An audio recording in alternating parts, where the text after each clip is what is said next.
pleasure to be talking to you today. I've always wanted to speak at TED or TEDx. And it's a bit surreal for me because exactly a week ago, around this time, I was speaking in front of a different audience a couple of kilometers up the road in Randburg. I was speaking to them about my uncle who's on screen. He recently passed away. His name is Zwelakhe. We call him Tata. Tata means dad in Xhosa.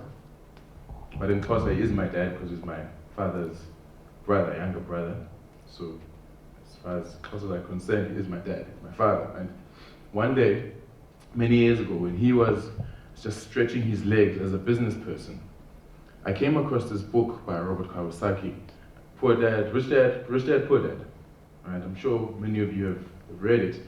And I used to go and read my books.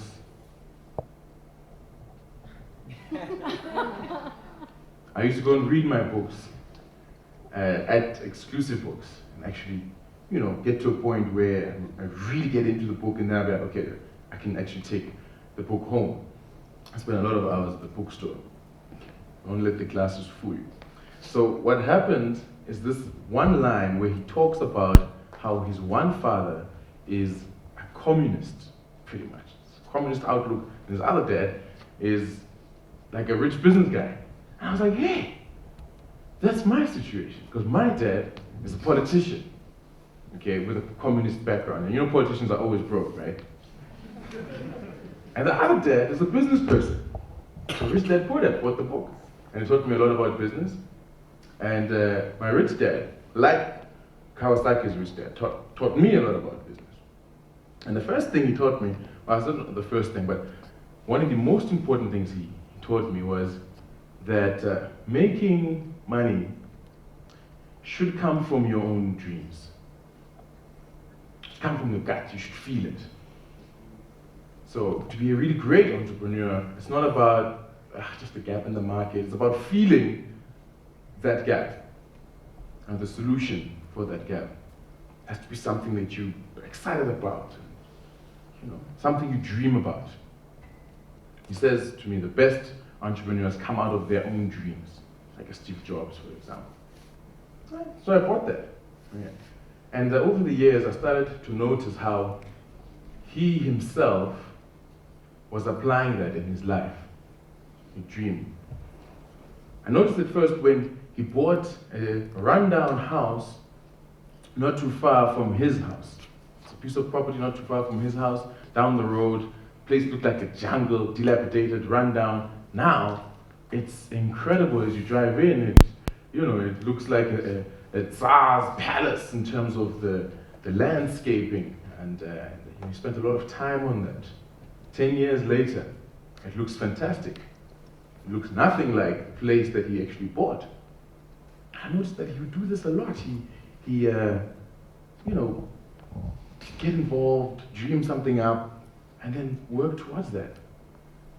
So, this is a picture of my uncle on his latest wonderful garden.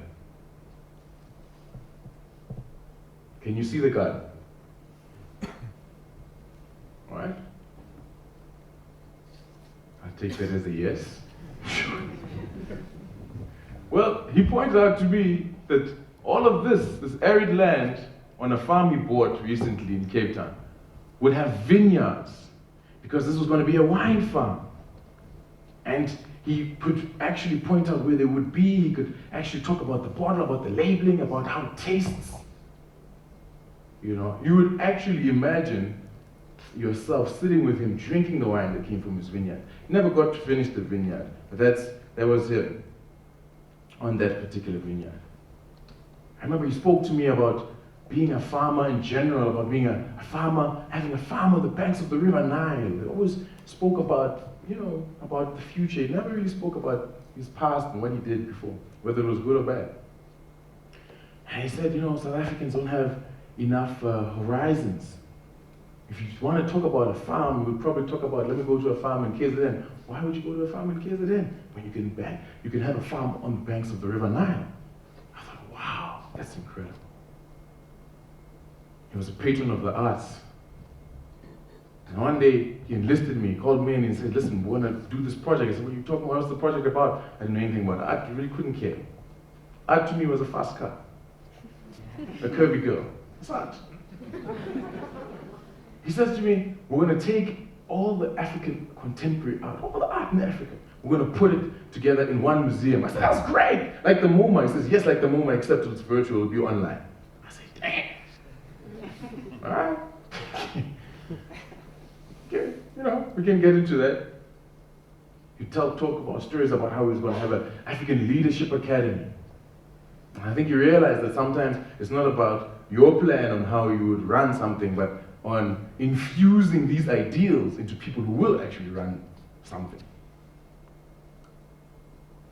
He also spoke about, having an electronic giant company for Africa.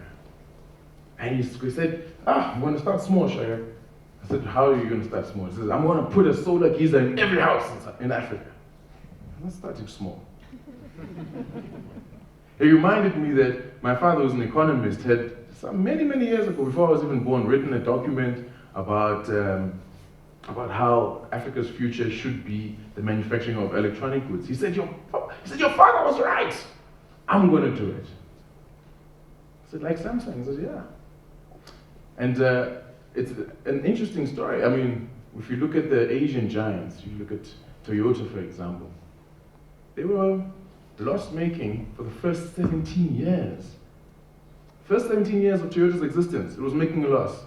Now, 50 years later, biggest car manufacturer. You got to invest in those dreams. He was a broadcaster. He put up a broadcast station in Sudan before they had even signed the peace agreement. So while they were still shooting each other up, he put a broadcast station up. He said, the Sudanese people soon will want to see images of themselves that make them proud of themselves. Around the same time, he championed Soweto TV, right here. He was an intrepid explorer in his dreams. He showed us that being visionary is about two things in particular. One is actually having the dream, and the other is actually doing something about the dream. And both of them take extreme levels of courage. Both of them are scary. Arguably, dreaming is the scariest thing of all.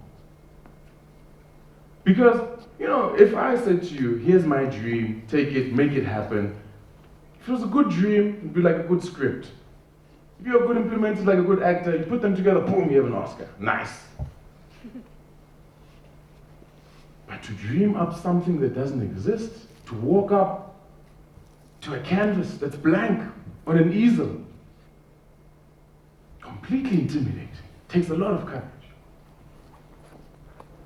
And yet, we know one thing about courage. It's a bit like a muscle. It grows, becomes stronger the more we use it. That's courage. So I want to try a little exercise with you all this morning, if you'll indulge me. I'd like you all to stretch out a bit. Yeah, I see that. Let's stretch out. Let's stretch a little, because we're going to stretch our imagination a little this morning. Now imagine that we were sitting here in October on a Saturday morning in 2062. Now for some of us who can't do the math, that's 50 years from now. And for some of us who are struggling to do the imagining, you might be saying, but hey, hang on, how can I imagine that? Everything looks the same.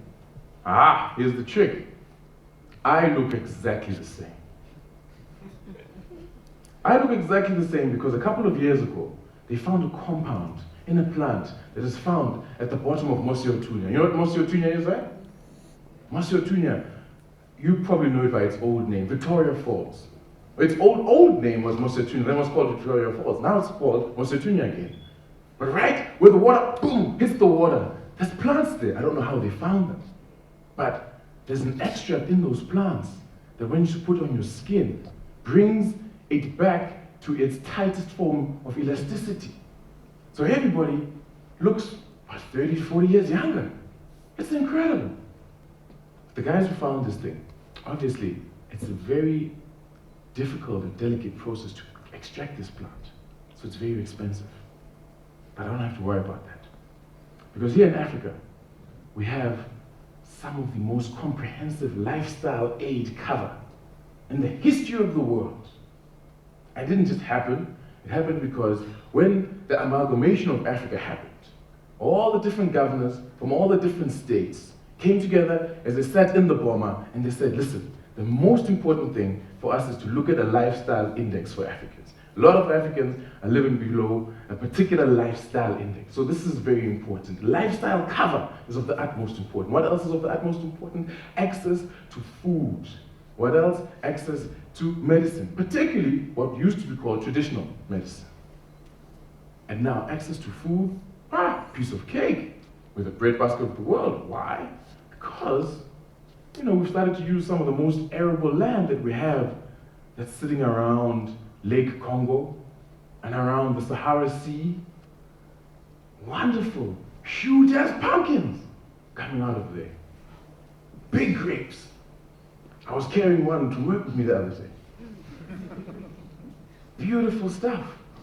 The other thing about the access to food is very simple because now 95% of all the Africans live in high-density metropoles. So, this isn't an issue of traveling and distance anymore.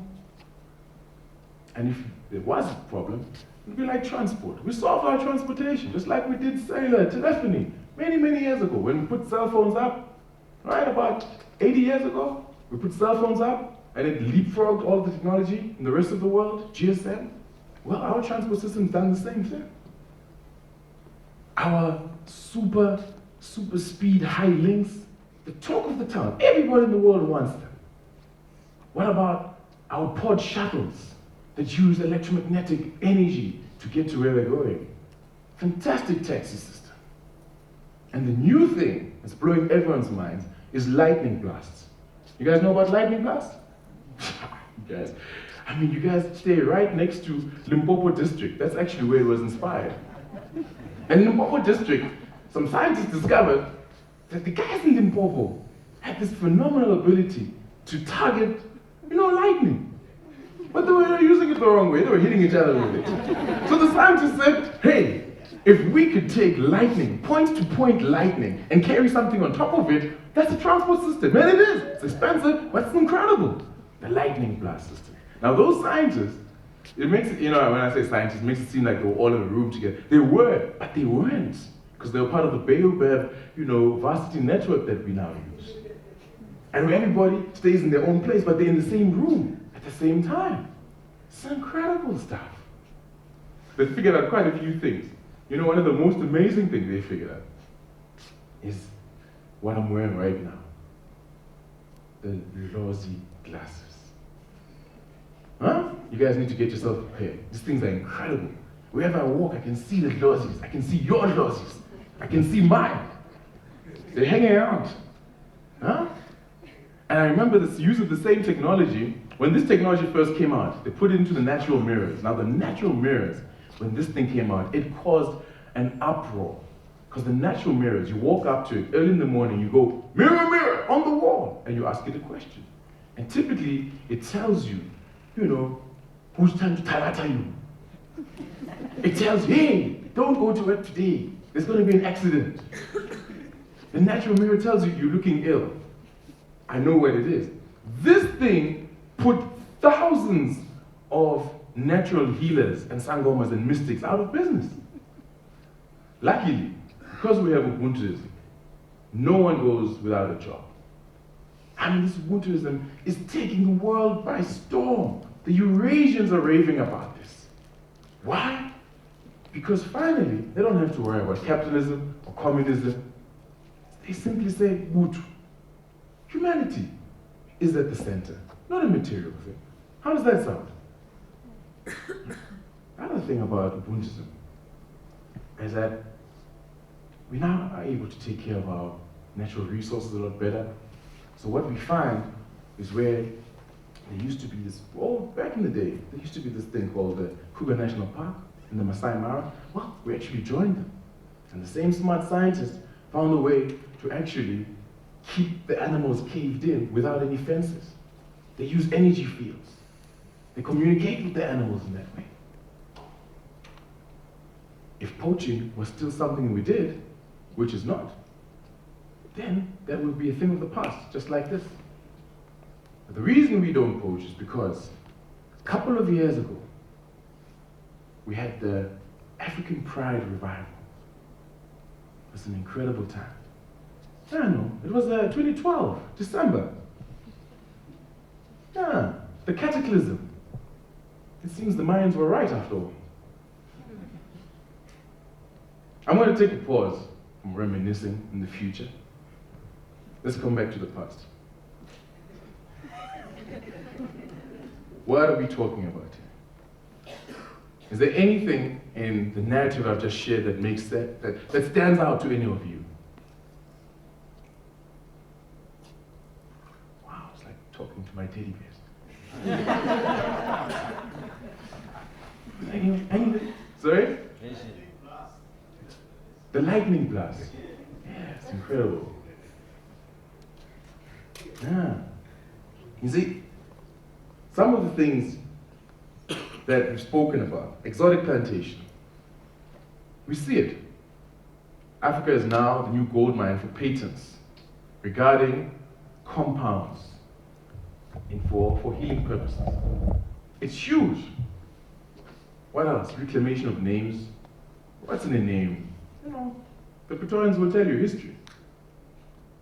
Economic amalgamation. We've seen this happen in the US. We've seen this happen in the EU. Sure, there are some problems. They'd have a lot more problems if they weren't united. The bomber, an African governance system.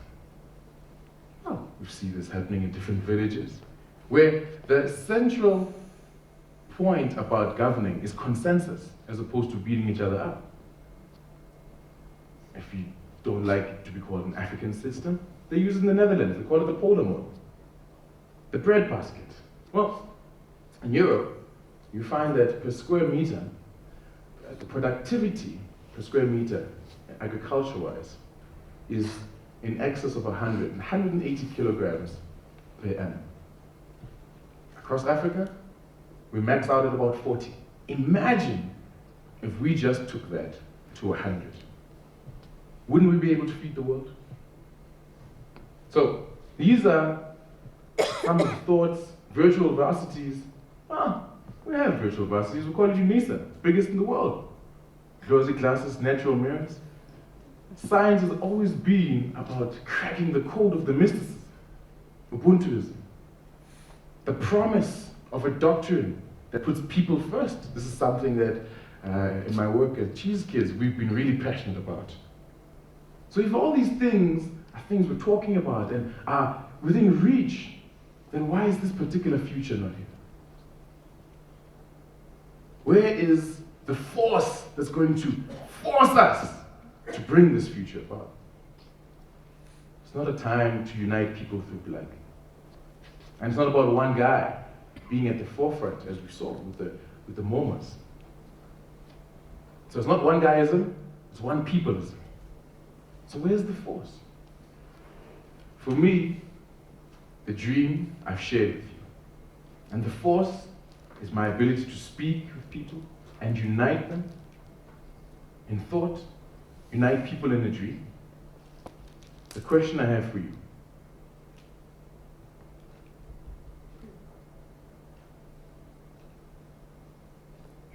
I love pressing these buttons. Let me press your buttons. What's your dream? And how will you be the force to achieving that? If you can't see what that is, that's a hand, the finger, asking you, what's your dream? And how will you be the force to achieving that? Thank you.